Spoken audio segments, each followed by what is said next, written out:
Llegir és important sempre i en qualsevol llengua, però en una llengua menuda i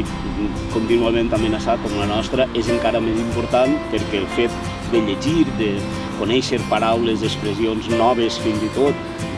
augmenta el nostre lèxic, augmenta la nostra capacitat d'expressió i augmenta, per tant, també la nostra capacitat de comunicar-nos amb els altres. Per tant, és un benefici individual perquè te deixa triar més entre més diverses opcions, perquè tu coneixes més parts del món al saber com es diuen o com s'anomenen i al mateix temps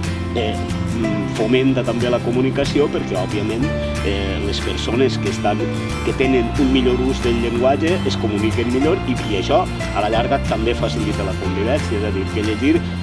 és bo des del punt de vista individual i des del punt de vista col·lectiu. I en el cas del valencià és encara més important perquè una llengua minoritzada, una llengua que necessita saber que està viva per a que els parlants se senten orgullosos d'ella, necessita també totes les mateixes coses que una llengua gran.